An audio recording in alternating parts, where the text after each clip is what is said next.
So today's video is really just me going over what I feel is what Doom gets criticized the most over. Even though Doom has a tremendous amount of respect throughout rap, I still feel like there's a huge section of rap fans that kind of undermine him, and it's usually based on his delivery, which in part touches on his flow, and the whole quote-unquote lack of versatility it has. But throughout this video, I just wanted to pinpoint the sort of undeniable points throughout his career that showed just how versatile and how great of a skilled MC he is, both delivery, flow, and pretty much everything wise.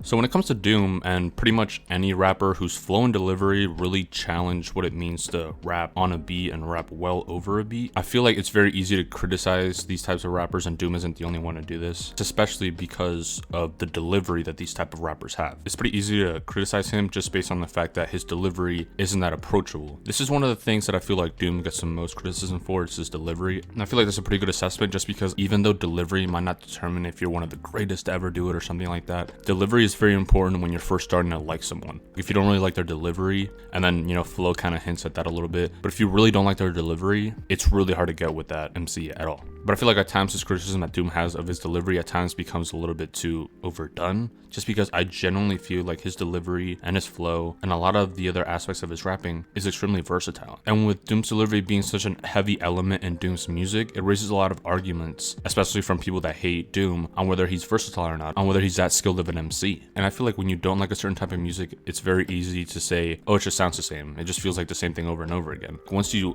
actually start to like someone, you start to piece together the small differences or even the big differences in between the artist's music that you may not have really noticed when you weren't fucking with their music before. If you don't like Doom's music, I can totally understand why it would seem like he's sounding the same on a lot of shit and he's not that versatile, quote unquote. But I really feel like when you look at Doom's history, there are some undeniable moments throughout his career that show how much of a versatile and skilled not only MC but artist in general he is. At this point, saying that Doom isn't versatile or saying that his delivery is too one-dimensional, and I don't want to just focus on delivery here, but I just feel like that's the main criticism that Doom gets. At this point, it's really hard to say that Doom is just not these things, not skilled, not versatile. We can start even before Operation Doomsday. I've said this before.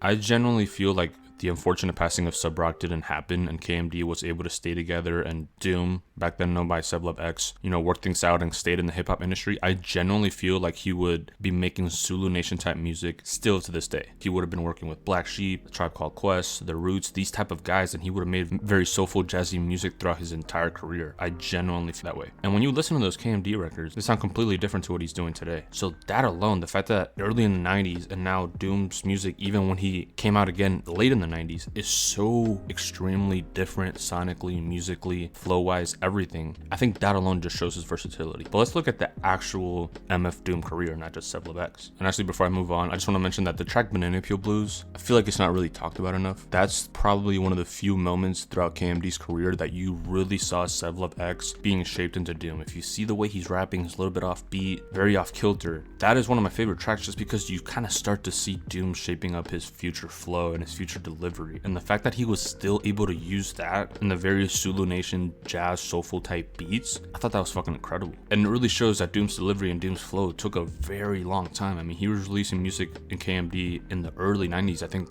Black Bastards came out in 91. So he dropped Operation Doomsday in 99, and up until this date, he's still tweaking his flow, changing his delivery, because it's really detailed. If you don't like it, sure, I can see why you say it's the same. When you thoroughly listen to his entire music, saying that he isn't versatile or profound with his delivery or his flow, I think it's just ridiculous. So let's actually look at the Doom's own career. Doom's flow, with it being so offbeat and not very much paying attention to the drums, the snares, I'm gonna take my own approach to this track that might not necessarily consider being on beat. When it comes to that, you can really see that Doom's flow changes almost throughout every single song. And it is because he's able to rap off beat so well that it seems like his flow isn't ever repeated. His delivery might sound a little bit the same in every song, I would understand that, but his flow, he's just been able to tap to a flow that it doesn't really seem like he repeats it twice, just because of the way he's able to approach a beat. When you look at a track like No Snakes Alive, it really shows you the extent to which he can tweak his flow. The way he was rapping in the beginning is completely different than when he goes in the end in this very sporadic, fast, probably the fastest you've ever heard Doom spit. But he's not just spitting fast, because the thing that impresses me the most about this track, though he's able to flow throughout those words and enunciate them very well while rapping this fast. Like some rappers rap very fast, but it's not that impressive just because the way the words move within one another doesn't really flow that well, at least not as well as Doom does here. Sometimes we feel like there's only one flow that can match a certain beat, but Doom really gives you the feeling like there are so many flows out there and he can just pick from all of these to rap, whether he's on beat or not. But some of these moments are more subtle than No Snakes Alive. Like a track like One Beer, when the beat switches, it's almost instantaneously. Doom's delivery and flow just change in this very creative way, and the two beats are so completely different, and the snares and the drums just hit completely different, and the fact that he's able to just stay rhyming on point still blows me away. And that's part of the reason why I think One Beer is one of his best performances. And in a track like Gazillion Ear, Doom shows this same switch of beats and flows at the same time, but I feel like this time he changed his delivery even more. Not only did he switch his flow incredibly, but his delivery sounded completely different to the point where it feels like two different MCs rapped this one verse that Doom was rapping. And I still think Gazillion Ear is one of his most underrated performances. It's truly just incredible, and it's up there with some of his best ever. But you can spend all day talking about the differences in flow between Mad Villainy, Operation Doomsday, the early KMD days, Born Like This. You can spend all day just comparing those tracks and just vividly seeing the differences in flow. That truly showed just how much Doom could tap into a beat, and show that when it came to challenging a beat and the different types of flows and rhythms that you could have and still sound well over them, I feel like Doom is